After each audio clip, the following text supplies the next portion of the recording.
Welcome to Polishing Marbles. I'm Audrey, and on today's podcast, I'm going to be talking about the Law of Correspondence. This is one of the laws of the universe known as the Hermetic Principles, which I love and believe them to be the keys to everything. I discuss these keys that have further been revealed to me this week regarding the law, as it is mirrored not only in our bodies, but jobs, interpersonal relationships, communities, and the world. It's all about keeping the flow moving in our circuits, since blocked energy creates illness. This is everything. I'm so excited to share these nuggets with you. Of course, at the end of the podcast, I share a channeled message from Osho, who brings in a brand new calm and cadence than ever before in addressing this period of in-between we're in. Wow, is all I can say. I want to thank you for tuning in today, and as we greet the flirtation of spring and the momentum of flow that is upon us, it might inspire you to learn, plan, take in new information or skills in your spiritual practice. Whatever you're guided to seek, please remember that you are the expert on you. Hold on to your sovereignty. You are your own guru. Look to your heart for your own truth, as love will always illuminate your path. Greetings and salutations. I'm so happy you're here with me today. I think some people probably plot and scheme their podcasts consciously. But because I'm in full flow now, I don't plan them. They come upon me.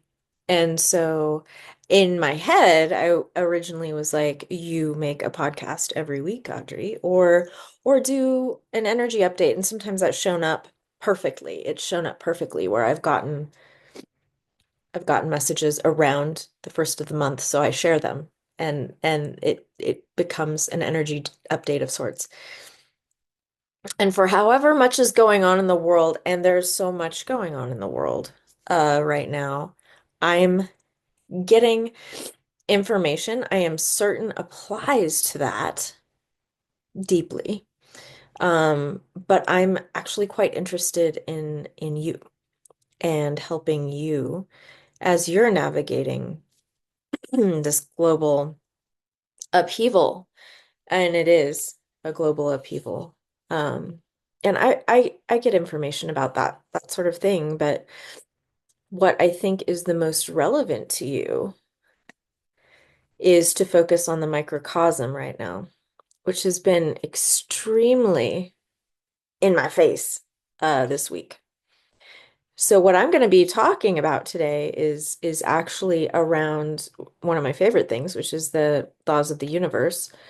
Um, the laws of the universe, referring, of course, to, like, if anyone's listened to me for 5 seconds, I'm always like, the laws of the universe.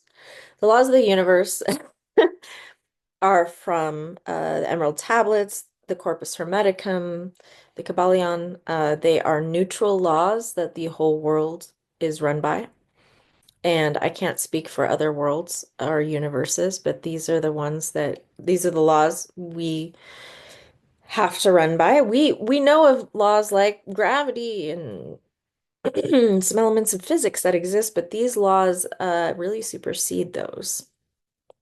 And I say that because using these laws, there's lore that people have broken those other laws, like gravity through levitation, or being able to move through solid objects through the mastery of these laws. And I am so far from being a master of them. But I am a practitioner of them very deeply in my spiritual work. And I've said before that these laws, they're neutral. They can be, it's like a pencil. You can hold it and you can write good stuff or awful stuff or silly stuff. You can do anything with this pencil that you choose. You could throw it at someone's head. Uh, but but at the end of the day, the pencil isn't the bad guy, it's who uses it. And so a lot of times, people know these laws as being, like when they hear of some of them, they're like, isn't that associated with something like shady, dark, witchcraft, whatever. And it could be, yeah, someone could throw this pencil at your head and leave a mark.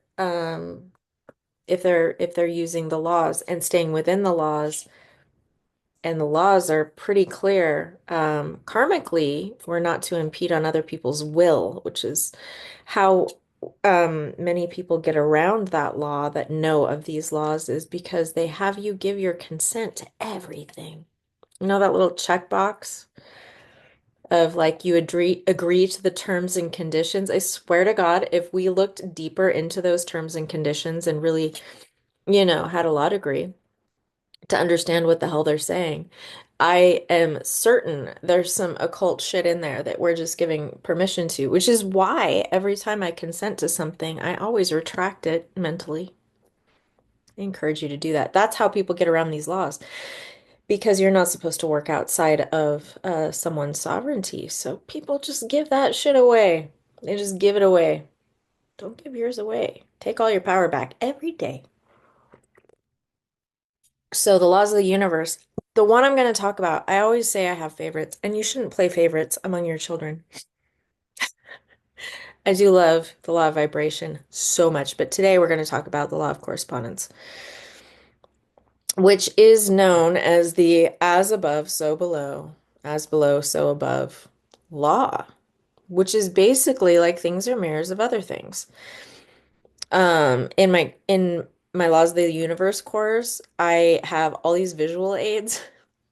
This is so cool about like stars or nebulas and eyeballs and really the Fibonacci spiral and how that shows up in everything and how things like the bottom of a dog's paw is cracked just like a desert. It's so beautiful to see all the mirrors and the law of correspondence, of course, being the most obvious amongst like related people where you inherit something. My dad used to say chip off the old block because we were I mean very similar to each other in the way we thought and experienced life around us.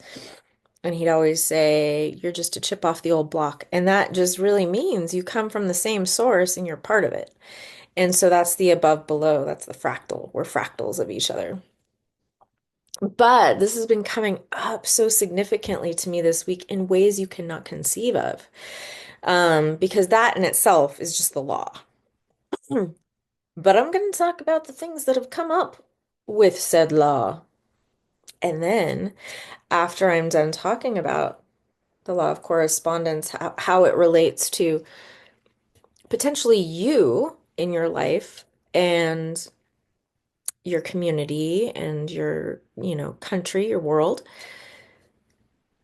what you can do about that and to really take a perception of control back and not just a perception, but really control back into your circumstances because I was just having this moment on a walk this morning where I was just like talking to myself, feeling extremely upset about how much we're not taught. Like, how many of you did square dancing in elementary school? Like in the 80s, and some of my listeners are definitely not from the United States. God bless you. You're so lucky.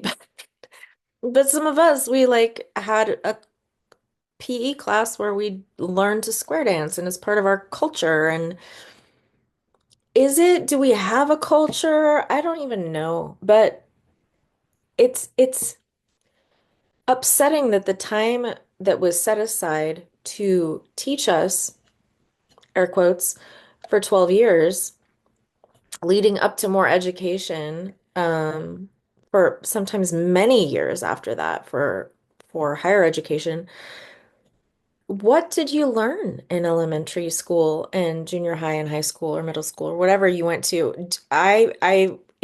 Feel like many people that I align with personally would be like, I learned how to get bullied. Yeah, it feels like that. It really just like is a place to set apart the weirdos and make them feel ostracized and like they're never going to fit into the world, in my opinion. But, you know. Maybe some people enjoyed school. I don't know. Did you? Did you enjoy school? Did you enjoy elementary school, grammar school, whatever, and the higher grades? I feel like there were parts that were lovely, and then there were parts that were freaking awful. The stress, just the stress of like anticipating that you had to read aloud in front of the class in like five more people. I'd count how many people down the row before it was my turn. I had to read a paragraph in the science book or something. It was just awful. Just awful. The anxiety. Okay, so I that was a side little quest of thought, which I'm full of. Um, but what I was really mad about on my walk was that we're given all this time and resource of energy, we give it away to places that instead of giving us something that's useful in life, we are given, maybe some trauma, which is fine. There's so much of it. But let me tell you what I was thinking about today. Actually, I'm going to back up. I'm going to back up. Just put a pin in it. I what I was talking about was Ayurvedic medicine to myself. Let me talk to you about all the different ways this has come to me because I'm doing my Kundalini one-on-one sessions with people, these activations, and I can't even tell you how moving and beautiful and special they are. Because besides the fact that they are, you get like all this preparatory stuff on my website of like videos to prepare your body, suggestions, practices, some video engagement, and all this stuff. You get a one-on-one session with me, and every person, thankfully, I'm so grateful because I've made it very clear that I really want people that are ready to do these sessions. And I believe for the most part, people are beyond ready to receive. And it's been so much of a gift for me to perform these sessions, in part because I love it and I'm passionate about it, but in part too because each one is so vastly different. So I have a concept of what I'm activating, but the individual is a unique being. And so their guides, their ancestors that come through are going to be completely different from person to person. Luckily, I tap in before each session and I know who's coming to the party. And, and I, have a little dance party in my office and I'm bringing in mass Kundalini fire, and it's just so powerful. But when I have these sessions, it's about getting a circuit online. Is in essence what it is that we are these disconnected divine beings at a frequency that has been hijacked by density. And so we are needing to get reconnected into this circuit. And this circuit is truly so cool because if you listen to last couple podcasts, the last one was on transformation, the one prior, I believe, was the Kundalini one-on-one activation like podcast to talk about what it is that I'm doing, is that we are connecting the above and below, which is literally, do you hear that dog groaning? She's like, why aren't we playing with a ball right now? We're connecting the above and below as a circuit. And so if you were connecting a circuit, and I had so many patients that were engineers over the years. Oh, I just loved my engineers, and they were all guys. I'm going to be honest. All the engineers were guys. That doesn't mean that all engineers are guys, but all of my engineer patients were guys. Loved their brains so much. They could find solutions to absolutely anything except for like human emotion. And that's why they were there. And God bless them. They always took advice and they applied it and they would do the work. They love completing homework. Engineers, they love it.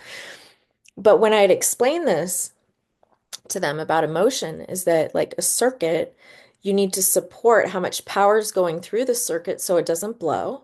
And you also need to make sure there's a conducting energy so that it will reach from point A to point B. That's great enough, right? And I'm not an engineer, but I do remember that my brother used to solder things in his room when I was a child to make lights light up and things. Kits he got at Radio Shack because it was the 80s. And so if you apply that to the concept of what I'm going to talk about today, everything that's going on in the world makes perfect sense. Not to mention the other law of rhythm, which is everything goes through a cycle, and now it's the time for the Roman Empire to fall.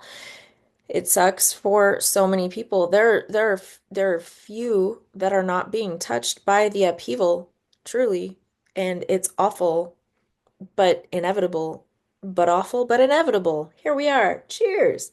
So, um, I realize I come across as though I am neutral to things that are very big.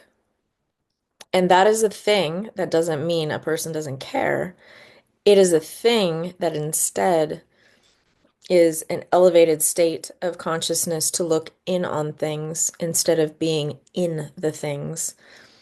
It is never a reflection of not having compassion or love, because I have deep, deep compassion and love, and I often cry. In fact, I cried this weekend at a diner with my daughter. It was we tried a new diner for brunch on Sunday because we had like a little window of time and we couldn't go downtown because we didn't have enough time. So I went to this other place, and this other place on the menu, I'd never seen it before. It had spam. Now, spam gets a bad rap, I think. There are plenty of spiritual people who are vegetarians and vegan. I'm not one of them because my body can't do that. I am so many air signs. I need meat. I do need meat, but I do typically make sure my sources are good sources for meat when I eat it. This was not one of those days because I was raised on spam, and my dad made spam for me every morning growing up before school, and fried potatoes and onions with some kind of country gravy. And it is, artery clogging, perhaps to some would say that, or too much soda. I don't care. It is my dad. It just feels and smells and tastes like my dad. And I ate some, and my daughter ate some, and we both broke down freaking weeping at this diner's table because it was just like my dad was there. And so I do cry and I do care very much about things. But the world right now, there's nothing I can do to lessen the suffering of other people outside of this. This is what I'm doing, to try to help people put context around what they're seeing and experiencing and give you a sense of strength, perhaps, in the unrest and the upheaval, and also let you know that there's order to disorder. Because there is order here. And I don't know about you, but order really comforts me. You wouldn't know it by looking in my garage, but this is what I'm going to talk about today, actually. Okay? I'm so excited. And this is why I'm like, I never know what I'm going to podcast about until it's upon me, because it's now upon me. So we're talking about the Kundalini and the circuit, and that we need to complete a circuit to come online. And it has been made abundantly clear to me that sometimes circuits have blocks.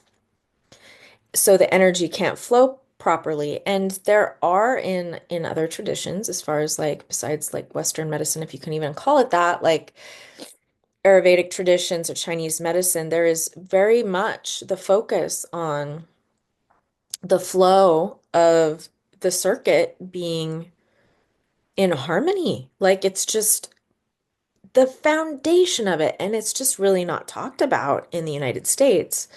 I know that so many of my friends overseas, they understand this, but I would say 9 out of 10 people that I know personally in my town have no idea what I'm talking about right now. because they go to their appointments at the regular doctor, they get their vaccines, and they do what they do because they're told to. They get a prompt on an email and they go get their prostate poked or they get a pap smear. They don't look at, is there a symptom? Is there an issue? What's your body doing? What do you need? Have you changed your diet? Have you changed your lifestyle? No, because we're cattle that's herded to complete tasks like robots and easily disposable like the cattle. So it is in need of harmony, but we're all unique little like perfect precious unicorns. So it's not a one size fits all. Veganism isn't what everybody needs to do. It's what probably a few people do need to do because of what their harmony needs. But to others, it will make them deeply sick because we're all so unique. And so it's about coming into balance to allow the flow to move. And the way we know this is through dis-ease and disharmony. That's what allows us to recognize these things, these blockages that come up, and they're available to us around us if we pay attention. Now, I believe that it's in the Corpus Hermeticum, and if I had thought ahead, I would have grabbed the the part of the book that speaks to this. I think they all speak to it, the three expressions of these laws that I mentioned earlier. But I remember specifically when I was reading the Corpus Hermeticum, and there was one part that was basically, and it was in other language because it was written in like 300 AD or something. So it sounded really pretentious and philosophical the way it was spoken, but it was basically like, if you want to know what's not working in your life, look outward because everything around you tells you what isn't working inward. It's a mirror through that law of correspondence.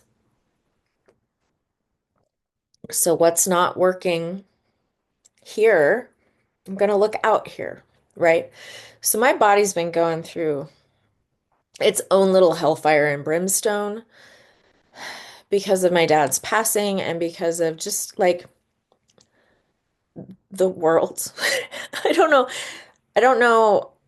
I don't really align with the fact that I'm 48 years old and that's why. Like I don't think that's true. I don't think I can't tell you how many people around me are like perimenopause. I'm like, fuck off. And I did just say that because I don't want to it's not I don't care about aging, but don't project onto me a set of illnesses with a name. Like I'm not going to do that. I just won't. And because we manifest so easily, I'm not going to just own it. So, my experience of being on the planet has been for 48 years, but that has absolutely nothing to do with my personal experience of my wellness, in my opinion, because I'm the master of my world, which is myself.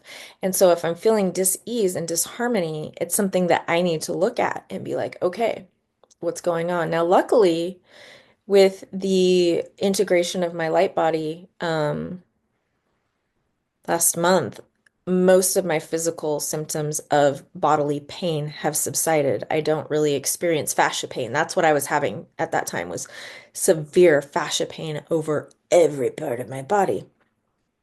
That's one kind of pain. Right now I'm experiencing joint pain. Uh, and I don't put names on things. But it's letting me know that there's something that is in dis-ease right now. And so I was thinking about that in terms of, okay, Audrey, what's going on that your joints aren't feeling fluid and joyful? And I was remembering my medicine journey that I had after my dad passed away, and I kept on it was a private ceremony, and I kept go on going into the doorways of my home and standing between one room and another room. And I kept saying, I'm in a doorway. I'm between worlds. I'm not here or there. So I kept on like standing in these doorways, in the patio doorway, the bedroom doorway, the bathroom doorway. I was in doorways throughout the journey. and just holding on because I wasn't really here or there. I was in an in-between space, which is so obvious. Like, yes, I'm in an in-between space. I'm grieving. I'm in between with my business. I'm in between with everything. So that makes sense. And joints are the in-between spaces, right? And so I'm thinking about that, and it just feels like there's not enough lubricant in in the joints, which is, I am an amateur herbalist, and I've been organizing my apothecary this week, and I've got to really see what I have. And this is where it gets interesting because anytime you clear something and organize something, take inventory of something, things get very messy.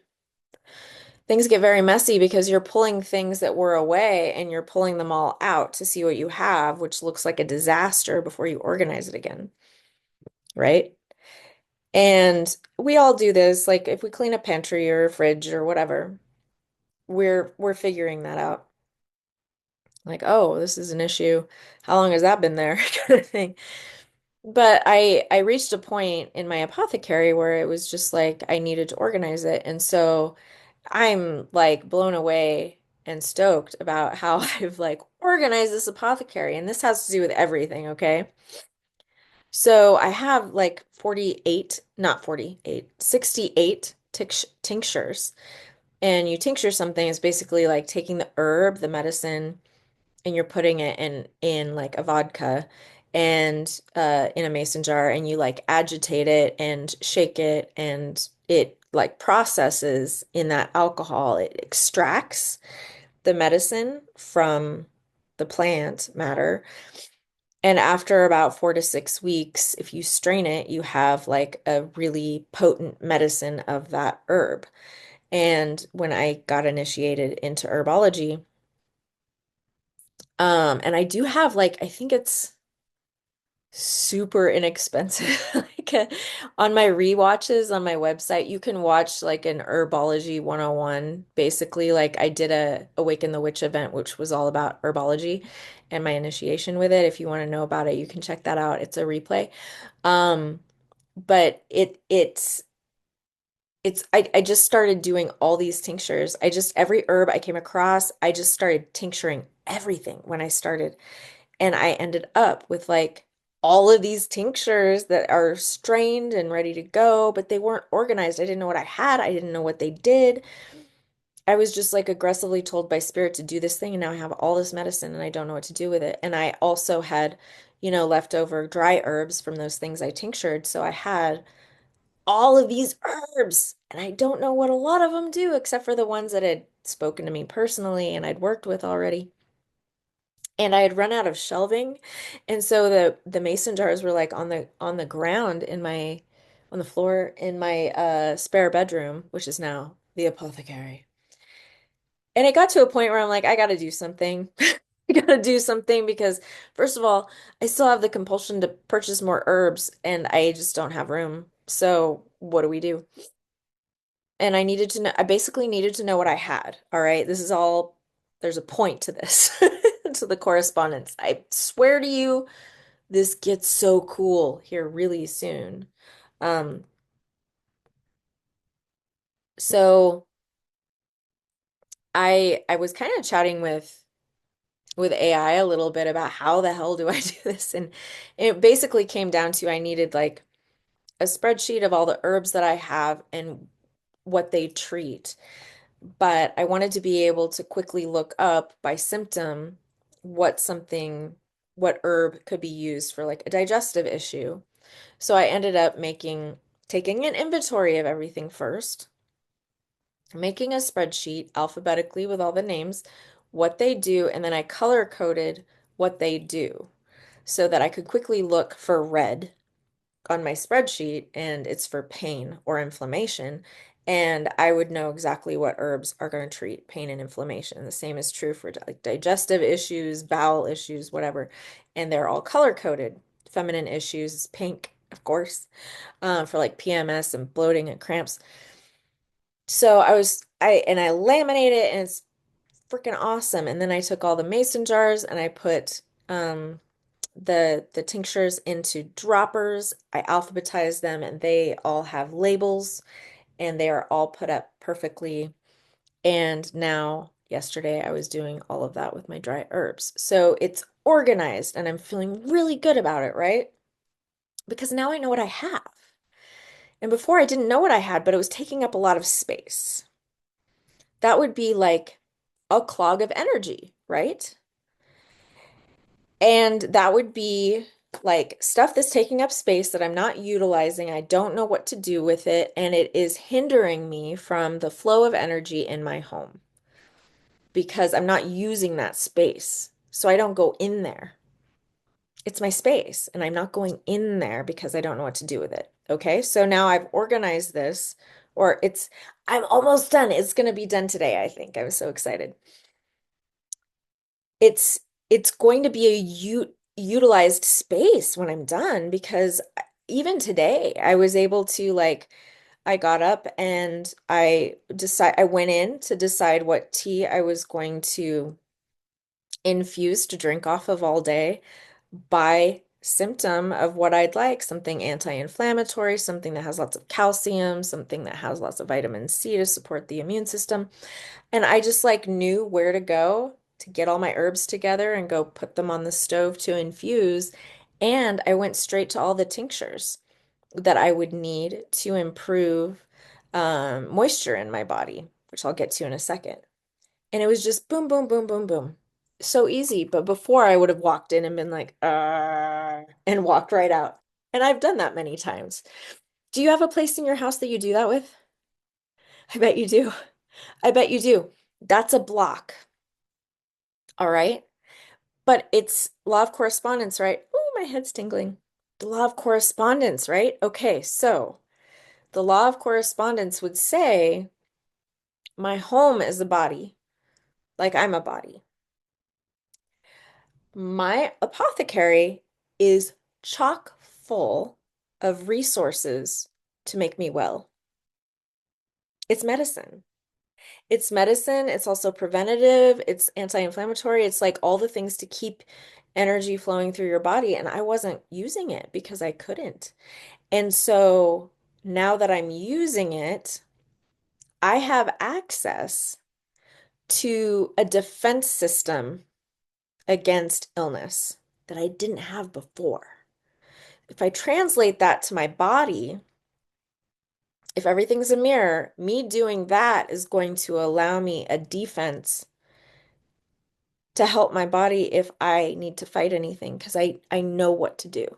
I know where to go. I know what to get. So using that logic, do you see what I mean of the law of correspondence? That improved the flow in my home just by doing that. But then I took it a step farther. Why, you say? Because why not? Why wouldn't I?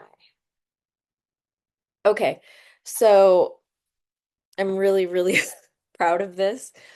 This is me on the couch last night, trying to wind down, drinking my Chinese fruit tea. I drew the sketch of my house, like the layout. It's only got half the house on it. Because I ran out of room.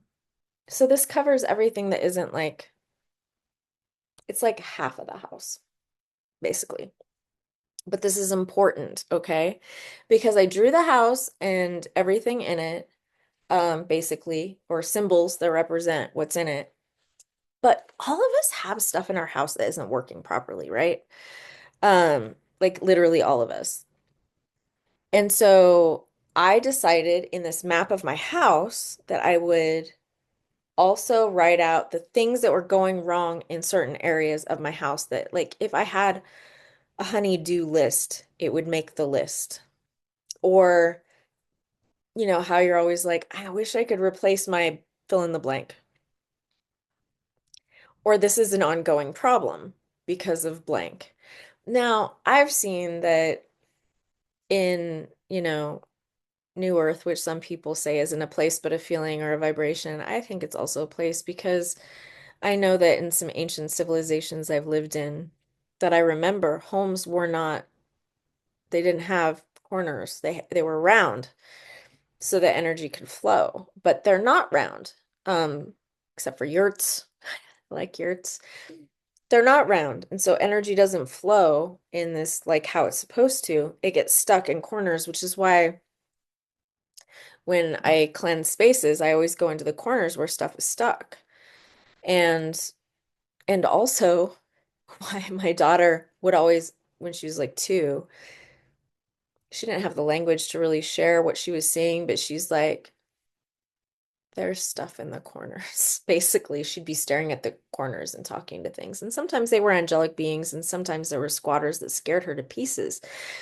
She's got the same gifts I do. Poor thing. But things get stuck in the corners, is my point. And so I was looking at this map of my home, and I was like, okay, I wrote down like the corners of my couch that my cat claws. And she didn't used to do this either. She's like 12 years old, 13 years old. She clawed for like 5 years until I got this sectional. And she didn't claw it for years. And she only just started this year clawing 2 corners of it. And I feel like it's a me problem. I feel like, what am I doing wrong? I think it's an energy. So I circled where my cat is clawing. I also um I noted that my television right before I went to Shasta the last time shorted out and died after years. So I have a new television. And so I put that it's new on here because it like shorted out and died. That was something that was important. It was like an upgrade. I considered it like, oh my gosh, I'm getting an upgrade at Shasta because my television died. I got a new one. I got an upgrade, you know? It's my vision. Do you see what I mean? But the issues are all in my kitchen, you guys. I didn't even think about it until I was writing this down. And I challenge you to do this too, if it aligns for you. Or it's a curiosity thing to just like do this to see what is unwell in your home. And you may not realize it has to do with you. And some of you may find that insulting to think that there's nothing wrong with my septic system. But no, listen to this. So this is crazy. I got my house remodeled in 2020, which was not the time to get it remodeled because reliability of people to show up and finish their work for a set price was bad. So I love the things that are in my house, but I also got some new appliances when that happened. I got like a set so they all match, but they're not like really high quality, I guess. Like they're Midland. They're like stainless steel. They're a decent brand. They were in a sale, of the three, the dishwasher and the oven or stove and the fridge. So I got all of them together and it was a deal. Well, here's the thing. I got like a double oven, not one of the really nice ones, but like it's each part of the oven is smaller. It's like not excessively big. And it's stainless steel and it looks cool. But over time, this stove, like the glass top has cracked because of something falling on it. And inside the stove or the oven, I mean, it doesn't cook evenly. And one of the burners on the stove top, you can't turn it down. You just can't. It's just going to boil over. Literally, that's what it's going to do on the left side. So that's a lot of things. And not to mention, I was like, yeah, my pantry needs organizing and I need to organize my freezer, take an inventory of what I have in there. So like there's a lot of stuff in the kitchen that is a little wonky. Like it's not operating properly. Like the heat is uneven. The source for the heat doesn't have a lot of space.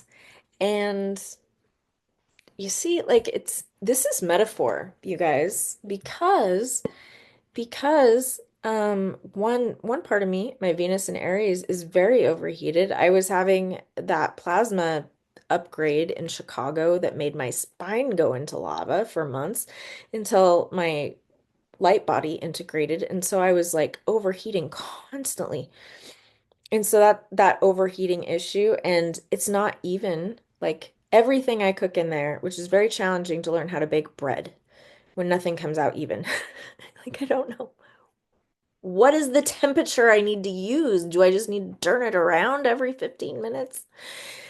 But my source of energy is not even either. I am exhausted or I'm energetic. I'm not in between. I'm not balanced. And so I'm looking at my kitchen, which is really the center of energy for your body, if we're looking at mirrors, and it's not operating well because there's no flow, in part because there's a lot of things in the kitchen that aren't operating properly, or like the apothecary, I don't know what I have, so I can't utilize it. You see what I mean? So I'm having these eureka moments.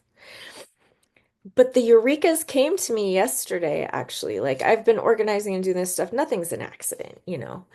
Um, I was like by the river yesterday and channeling Osho for social media. And I was talking about how I always go to the river to watch things flow, watch things flow, watch things flow, to remember to make things flow. Of course, that's coming up as I am driving in downtown Boise. So downtown Boise, Boise's the capital of Idaho. And so if you're driving downtown Boise, you're going to end up on Capitol Boulevard, which is the center point of the entire city, goes just right down the middle and ends at the Capitol building, this big dome government building that's quite beautiful. So when you're coming down a hill, you get to see a beautiful vision of Boise as you're coming down Capitol Boulevard. You see the Capitol building. So I'm doing that. I'm going down the hill. I see Capitol Boulevard. I'm on it. Beautiful Capitol building. And then suddenly I realize half of the entire street is torn up. Half of it's torn up. It's under construction, but it's like not just construction. It's not like just repaving. It has dug down deep to piping and everything. Like it like the guys that are working on this are like underground. There's massive holes. It's the whole road, which is literally the center of the entire city that leads right to the Capitol where they do all the legislative decisions. And I'm sitting here and it's stuck because everyone's having to merge to get into one lane instead of four, and it's going really slowly and it's sluggish. And I'm like, how am I? I don't think I'm getting to Trader Joe's today. And I just start laughing and I'm like, oh my God,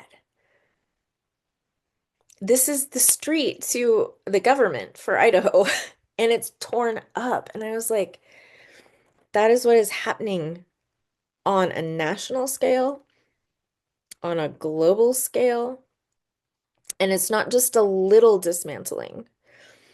It is digging down to the roots or the pipes. It's digging down to the deepest part of that channel because a road is a channel and energy moving. And no one is easily going down Capitol Boulevard right now because it's being uprooted. It's being uprooted, as is literally everything else. I don't even want to talk about it. I just don't even want to talk about it. I'm keeping it microcosmic today. So I'm seeing this and I'm like, and my apothecary and my kitchen. And I had just cleaned my closet a couple weeks ago. And I was just like, there's stuff happening because everything's being dismantled to know what really exists, taking an inventory. I'm just now saying that as I'm saying that, I'm realizing, oh God, that's what Doge is doing right now with all the systems, like taking an inventory of what even exists in the government and what energy is going toward it. And so I'm literally making an inventory in my house right now. And I'm going to do that with like after I finish with the apothecary and I move to the pantry, I'm going to the garage to organize all of my canned food that I've been canning and maybe move some of it into the main kitchen area to utilize more readily because I want to be able to use the stuff I've canned. And I'm just thinking, this is happening everywhere. This is happening everywhere. And it's representation of what's going on physically with us as individuals in our bodies. It is a representation of what's going on in our town and nationally and internationally. It's an era of dismantling. And when I was channeling earlier, I was just really getting, be compassionate because when you're clearing out things and you're taking inventories and you're cleaning, it's going to be a mess.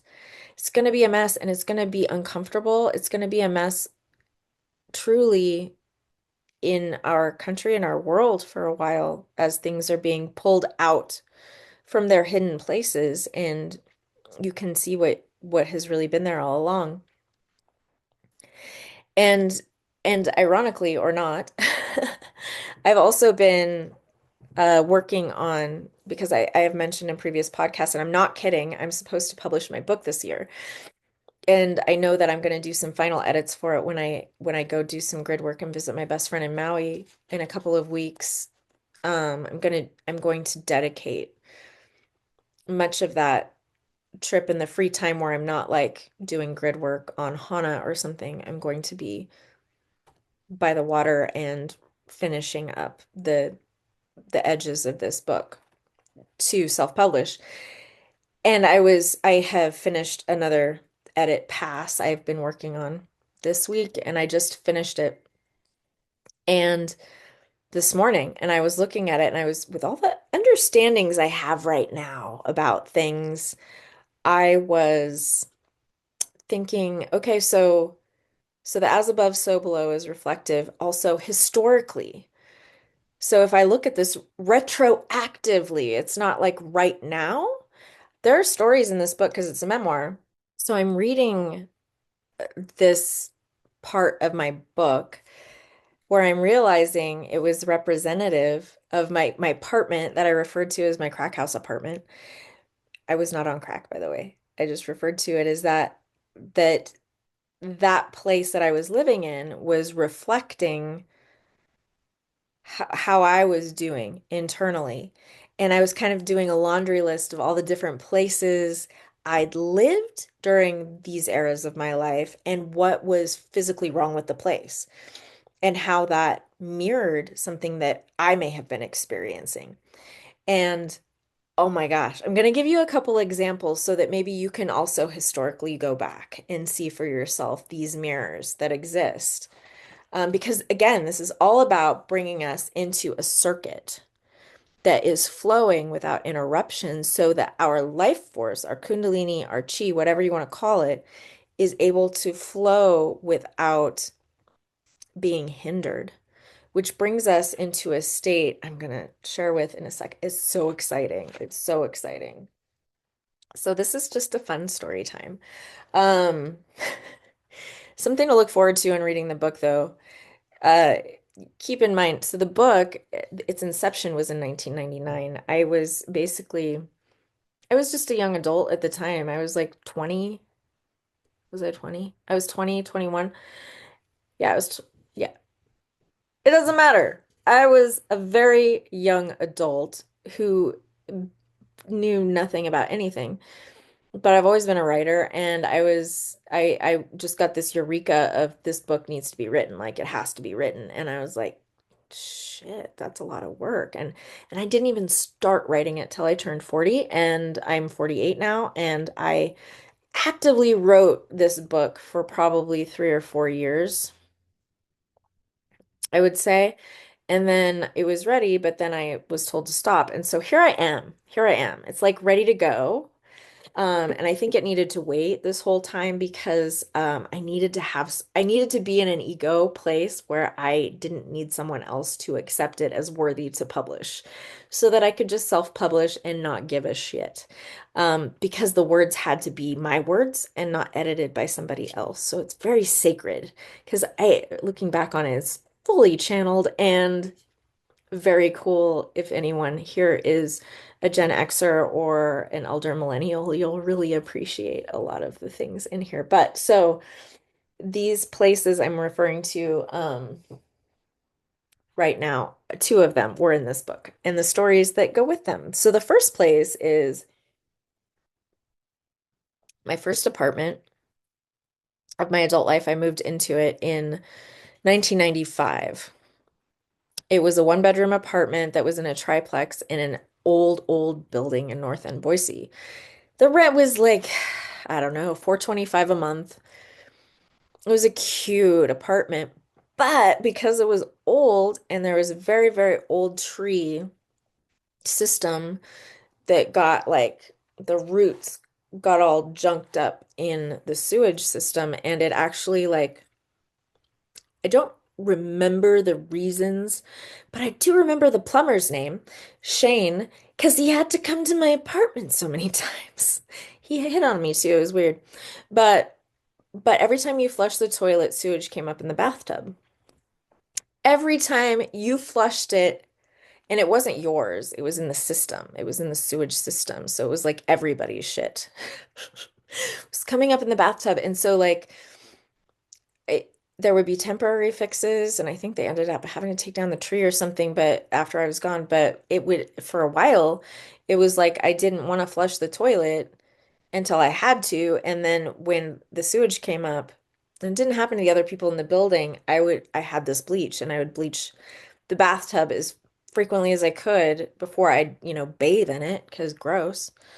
But now that I think about it, and I just thought about it today, I'm like, that was a period of my life where I was basically like a garbage can for to support other people that were going through crisis.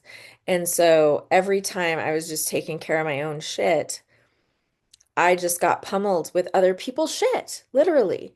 And I mean, yeah, I became a counselor because I've always been the person that listens or supports, and I was totally doing that then. And it was so reflected in my home. And as I see that now, I'm like, what? It's so obvious. But of course, we can only see what we're the frequency to receive. The next one is, I think it was my next apartment actually after this. Yeah, it was my next apartment after that one. Um, I had, I was going through a time and I was partying. I was a rave kid. So that should imply a lot. But so I was hanging out with a certain caliber of person, and I was one of them. And there were less of my resources focused on like life stuff, such as bills and showing up to work on time, going to class. I dropped out of college that semester, but I also had my power shut off because I just didn't even know how much time had passed, and it was all subjective. And my roommate and we ended up getting the power shut off because we really hadn't looked at our mail. I'm not even kidding. And I was 19 years old. And instead of like doing the obvious thing of like, I'm going to call the power company, instead we were like, we have candles. Let's put it in this almond roca tin and make like hand puppets on the wall or like shadow puppets on the wall with the candles. It's, you know, I've grown as a person. I would not take anything back. There is no shame in my body at all anymore, but it was a hard time for me for a while. But so the power had gone out, and so I was in the dark. It was in the dark, and it was during the winter, so I was also in the cold. It got taken care of. My parents, unfortunately, they always bailed me out of things. Not unfortunately, fortunately, but also I didn't learn a lot. Anyway, I was in the dark. Do you see? I was using substances. I was around people that were unsavory. I was not paying attention to the world around me. I was in the dark. And the lights went off. The lights literally went off. My next example is not a place I lived, but a place I worked. So I worked at this fine dining restaurant years later. This is not in my book. It's going to be in the next one. I worked in a place called the Sandpiper, which was kind of a fine dining steakhouse, old school steakhouse in Boise. And it was kind of a big deal that I got a job there because I worked at a pub before that. And so this was like big deal. You could like sell lobster, you could make a lot of money. And I did, but it was an old restaurant and it's also like an old building. And yes, there is a ghost in the basement, but it was also where we went to smoke because I was a smoker for like 13 years, certainly while I waited tables because that's the only way you got a break. And the like wait staff and the cook staff or like bartending staff, cocktail staff, whenever they got a chance to take a break, they'd go into the basement. They didn't go like out back and smoke like other places. I had worked, they went into the basement because there was a smoking section back then. You could smoke still in places. So the smell of the smoke wasn't a problem because there was a smoking section. So we went into the basement, and in the basement, there was a leak. And we called it Lake Sandpiper because where there were a bunch of chairs in a circle, there was water that accumulated in the middle that would just be stagnant and kind of smell. But we sat in these old, like, bar chairs that they had could have thrown away from some remodel 20 years ago and an upright ashtray, and we would just sit there and talk shit.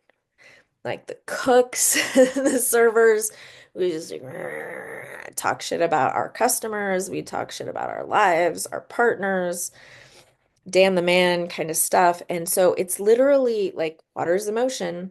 It was stuck stewing emotion that smelled in this area that we smoked. It's so right on the nose.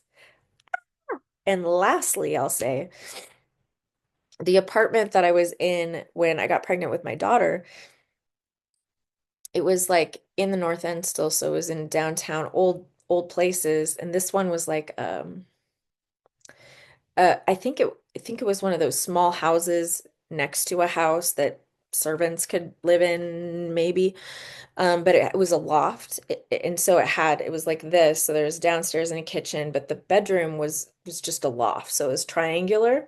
So the middle was a room, but these two sides of the triangle were weirdly shaped closets you had to hunch down in to like get into them. And one of them had a water heater. And this particular time, the water heater exploded and the water just was everywhere on the second floor. It ruined all of the stuff I had stored, like memorabilia and journals from periods of time, pictures. It just ruined a bunch of that stuff. And it also caused the ceiling to collapse in my downstairs bathroom. So there was so much water, it actually like destroyed access to the bathroom for a few days. It was awful. And it destroyed stuff. This is literally right before I got pregnant. So my water did break before I got pregnant. And it's the emotion and the fact that it destroyed my past life, like this memorabilia from my life before becoming a mother, it was wiped out. Can you believe this? It's making everything so clear as to, you know, where I was at different periods of my life, where I am now, how I have control over where I'm going. If I want my energy to move better, if I want my joints to feel better, I need to organize my herbs so I know what herbs can treat my shoulders, which are hurting in particular. I can organize my pantry so that I know what resources I have, so that I don't have all of this stored up that I can't access. And getting rid of baggage that I'm not using so that things can flow more easily. I can see what I have. It's so much like when I had my 4 trip grid work trip in November and I was in Sedona. I mentioned this, I think, in another podcast, but Sedona was hard for me because everything everywhere I went, I was stuck because it was for the 11:11 portal. There was traffic everywhere. You couldn't get to any of the vortexes. It was bumper to bumper traffic. There was no way to turn around. Everybody was trying to get to the same place.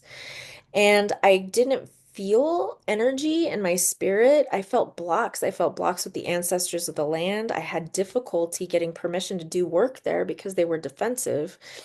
So it spent 2 days working with them to get their permission to even do the work, giving them offerings of tobacco and roses for the masculine and feminine, and really getting to a place where I could even just take note of what was going on. And after all that, and I packed up, I'm ready to go. I'm at the Phoenix airport, and I have this huge backpack because I brought stuff back and I didn't want to be over the weight for my actual like luggage.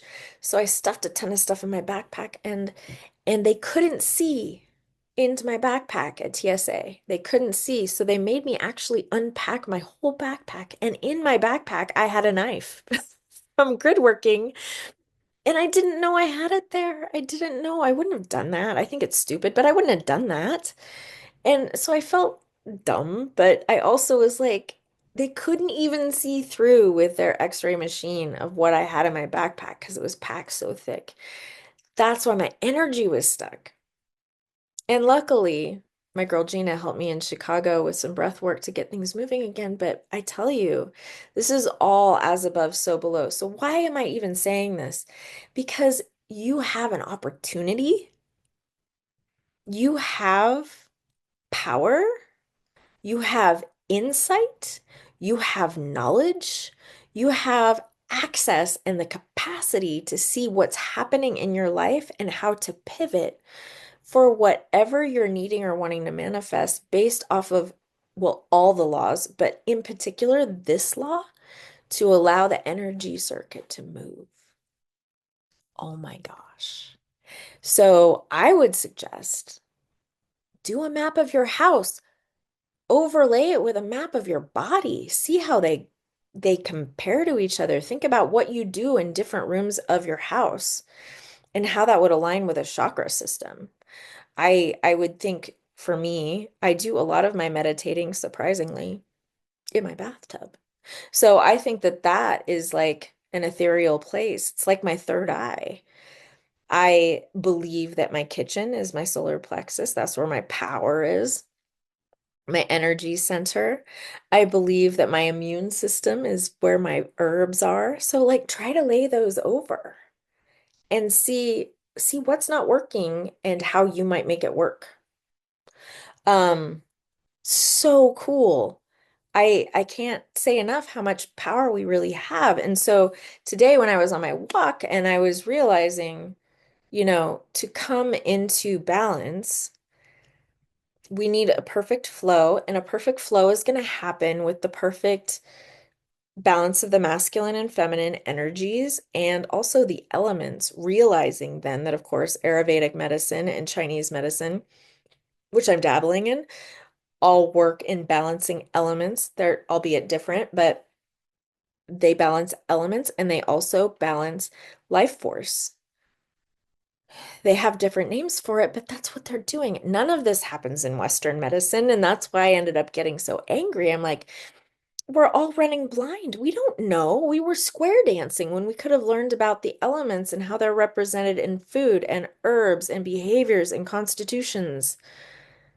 But I know now why I can't eat raw foods easily and that I can't digest seeds and I need to have warm, brothy soups all the time is because I am too airy.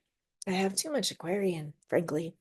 So I need to be like warmed and I need to be comforted and I need to be nurtured. And not only that, based off my constitution, I need a perfect balance of being expressive and creative in that sense and re and reflective, going inward and being present and being able to receive. We're not just supposed to be masculine all the time. We're supposed to go in a flow. So as I'm figuring out, oh, my joints need lubricating with herbs that create that kind of moisture. I'm too airy, so I need warm broths. I should never be drinking cold water. I should never be drinking coffee. I should be drinking things that are warm.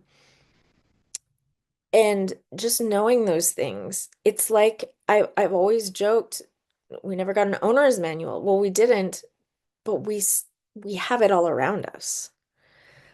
And so while the world is doing its falling apart and restructuring and dismantling and making a huge ass mess, I know that's going to happen to a lot of us.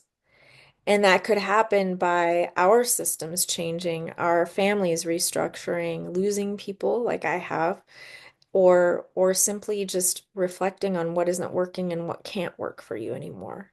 And as you're restructuring, it's going to be messy. It's going to get weird. It's going to feel like everything is falling apart.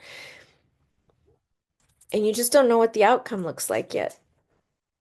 You don't know what it's going to look like when everything comes back together and how the energy will flow because right now, the pulling apart is for everything to move more fluidly, for things to come into balance with the masculine and feminine again, to reach a place of this perfect center where everything is peaceful.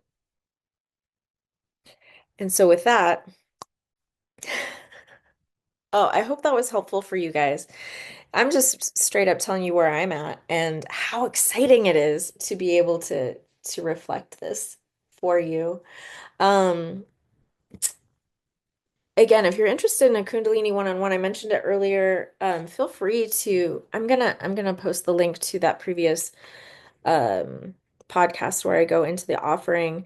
It is about connecting the circuit for it to come online, and it's really cool. Also, if you want to know more about the laws of the universe, I do have like this was one of the seven, and that's, the whole universe runs that way. If you'd like to learn more about it, my website has a Laws of the Universe course. Very robust. I would encourage you just take a look at the website and see if you get a little tingle, it's probably an idea that to look at more deeply. And I also do one-on-one channeling sessions, which I have just had a blast doing lately. I have had a blast doing. I never know what's going to come up. I just never do. And what pops up, I'm getting like people's past lives and all sorts of crazy thing. I don't know. And randomly doing healings on people. If it comes up, I'll just do it. So, anyway, with that in mind, I'm going to do a quick channel with Osho before I wrap. I'm just going to ask for a general message.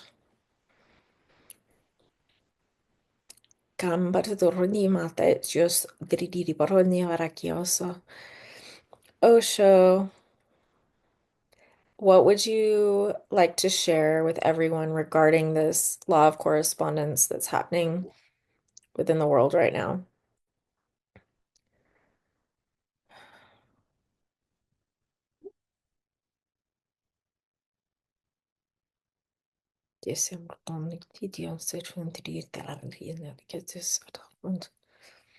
The main focus of this is to remember that what appears to be chaos is in fact order, because everything within the laws reflect the order that is innate and actually predictable as you watch the dismantling. There is a reconfiguration that is happening. It already is. He's saying that the way we experience it is stretched out in time because dimensionally we are here to experience things over a period of time and space instead of instantly as higher dimensions do. And so, as we are experiencing the discomfort of a dismantling within ourselves and our environment, we are to remember too that it is already finished. In other realms in which we are at a higher dimension, we are complete. There is no suffering and there is no dis-ease in the parts in between.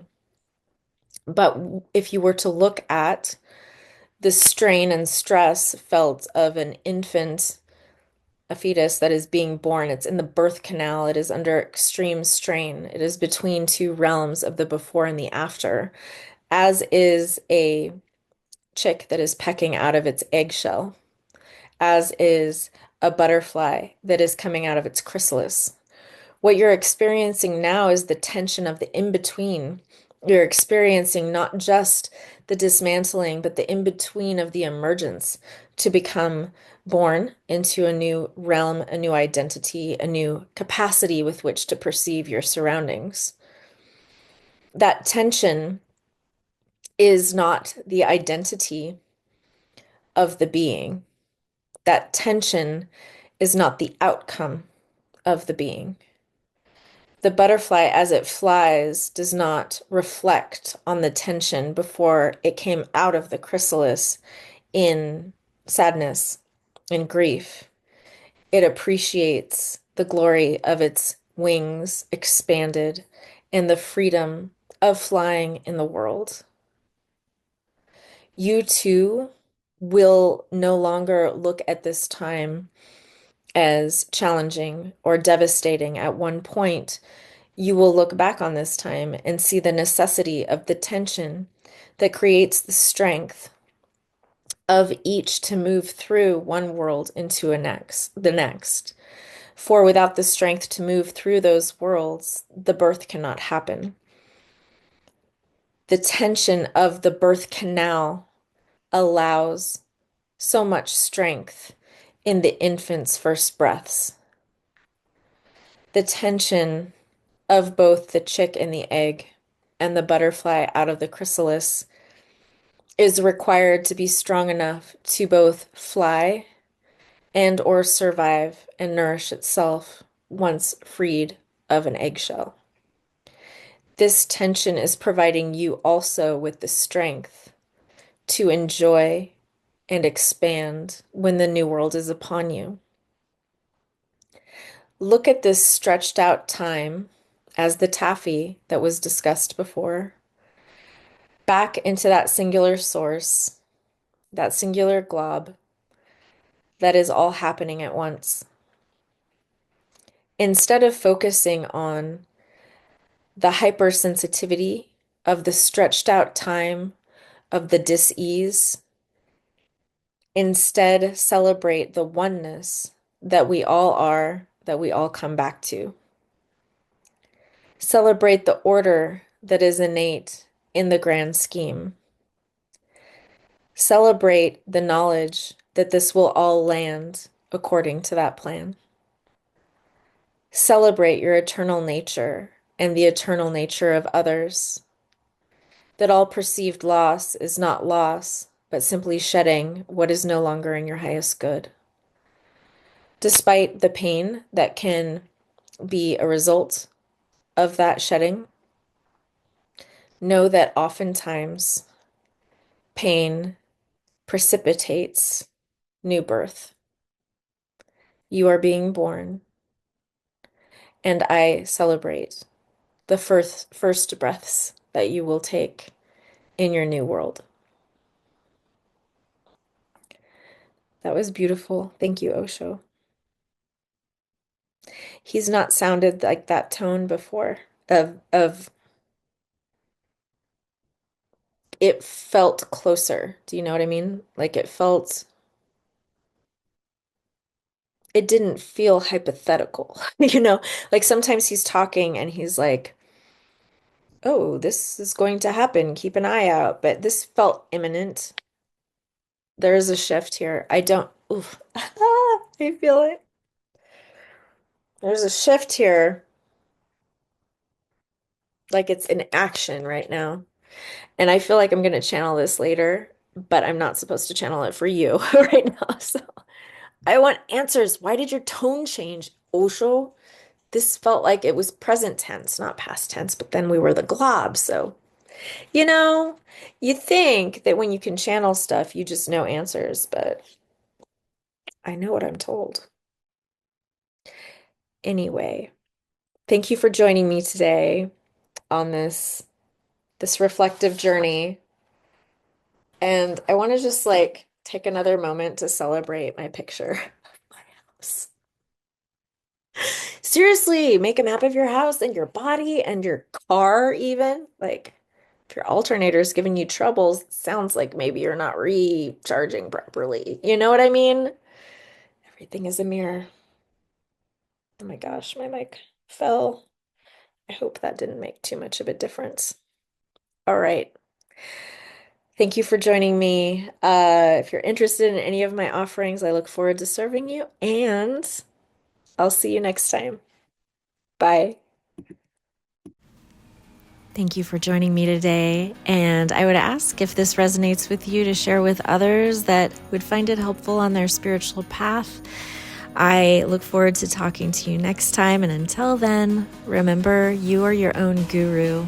Look to your heart for your own truth, as love will always illuminate your path.